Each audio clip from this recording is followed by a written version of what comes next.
going on, Jerome's? Minnesota Vikings head coach Kevin O'Connell fed the local media jackals today. Also, I feel like Kevin O'Connell definitely read that Matthew Collar Myth Carthy line because wasn't too impressed. Anyways, but Kevin O'Connell hat model, quarter zip model, said some things and some stuff, and some stuff and some things. First up is Carson Wentz, successful surgery on ... on his left shoulder out in L.A. Good to hear. Also, congratulations to the Wentz. Welcome their new child. Ryan Kelly, 21-day return to practice window is open. Woo, woo. It's good to hear. More on Kelly in a bit. J.J. McCarthy, so Bandage Gate is on. J.J. McCarthy hit his right hand on a helmet in the Ravens game. He's going to have his bandage on his right hand. O'Connell did note that this is not going to have any impact on his practice week or his availability on Sunday. Just noted it because if he said nothing and then the media saw JJ warming up with a bandage on one of his fingies, that they would have just freaked out. Bandage Gate. It's open. Soft benching. Also, O'Connell know that if practice had been 24 hours later, like say that they were playing on Monday night versus Sunday, that there wouldn't even been an issue. So, I don't know, is this the patented Kevin O'Connell soft selling injuries, or is this nothing? I'm leaning towards nothing. Jonathan Grenard, questionable for the week. No practice today, but also hopeful that 5'8" can return for Sunday against the Bears. We need him.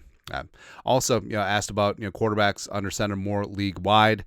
Then he sort of went on a soliloquy about matchups. What your offense wants to do stylistically, and I don't know, just like definitely one of those inside baseball conversations that monologues that Kevin O'Connell is very good at. Also, it talked about running the ball more. The Vikings do have the personnel to run the ball more. They got C.J. Ham. They can roll out in 21 personnel. Multiple tight ends that they trust in the run blocking game. Not to mention Josh Oliver returning.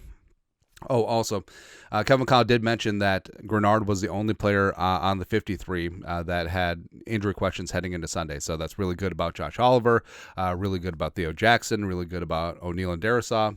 It's fantastic. Also, Ryan Kelly.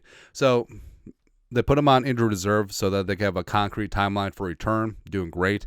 O'Connell mentioned that he wanted Ryan Kelly to be busting down his door to try and get back in, which kind of fair. That's currently where we're at.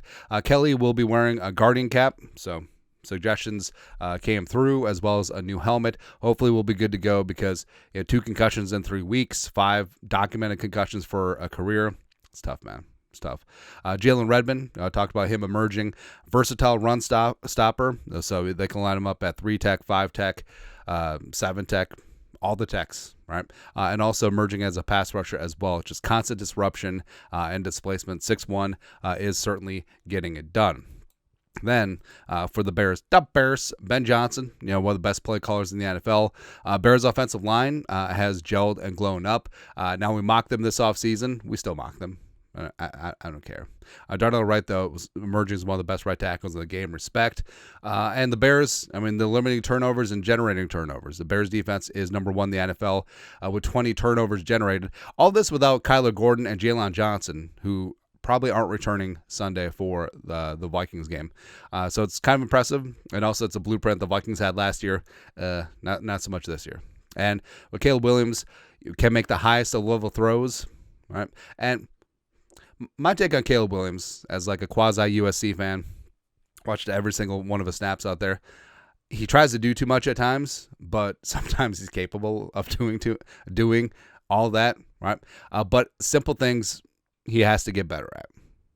Actually, in a way, it kind of parallels J.J. McCarthy, but yeah. And the fall starts, so basically he piggybacked off of what Wes Phillips said yesterday, just unacceptable. Right, but more poise in communication, cadence, and not just at the quarterback position. Everyone else getting in sync, and they had a bit of a come to Jesus talk about it. So hopefully this will be it. Hopefully this won't be an ongoing thing because 8 false starts at home, you're not going to win with that.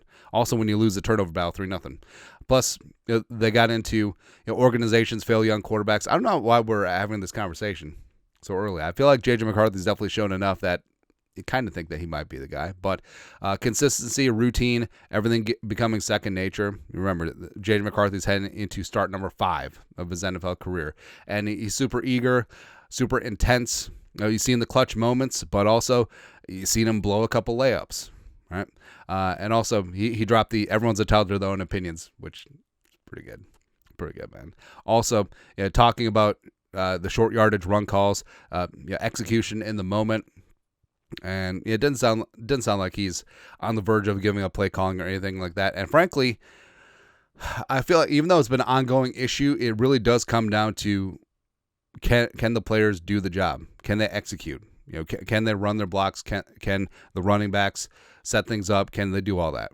Right? And you could call it the perfect play call, but if there's a failure in the execution, it's not going to come off, and they're going to blame the play caller. Right, and also can't be results oriented. So again, the 3rd and 1 shot to Jefferson, I'm taking that shot every damn time, right? And as O'Connell seems sort of fed up of defending it, which is kind of fair, but he mentioned that one of the few times you get Justin Jefferson one-on-one, maybe the only time that you got him one-on-one on Sunday, and you're banking that he's not going to slip and fall. And the results in interception. And, you talked about how the Vikings made a shot like that against the Lions last year. 4th and 1 deep shot to Jefferson ended up at a touchdown where, hey, if J.J. McCarthy connects with Jefferson there, which he's going to a high percentage of the time, one-on-one downfield against Marlon Humphrey, then everything's like, oh, what a brilliant play call. The Ravens never saw it coming because they were stacked up at the last scrimmage because they thought at 3rd and 1 they would just run on short and hit him with the down balls. Right? So it really is results-oriented. So if the difference is Jefferson falling down and not falling down, does it still make it a bad call? No, absolutely not. Like, no one was going to be like, oh, 40-yard touchdown, terrible call. How dare he? So he's right in that regard. Also, best teams find ways for the best parts to show up. I feel like that's sort of a thinly veiled shot at the players, but also a thickly veiled shot at himself, right? Because it does come down to coaching, it does come down to motivation, getting players in the right spots and in the right frame of mind. That's what it comes down to as a head coach, right? Also, talk about Blake Brandel. So Ryan Kelly returning, he's going to get the starting center job back, but Brandel improved poise, command, communication. I thought Brandel's played really well the last 2 games, and he's played 3 positions for the Vikings. Still an ascending player, but probably going to be the odd man out in the starting 5. But it's very important to have him around as a swing utility backup who could probably back up all 5 spots now. He should be the first guy off the bench. He should be the 6th man. He should be the former Nas Reed. That's what he should be. Yeah. Anyways, that's it. Kevin O'Connell fed the local media jackals on Wednesday. Your thoughts on his thoughts on our thoughts, blah, blah, blah. You guys are the best. You know what to do. Skol. Production.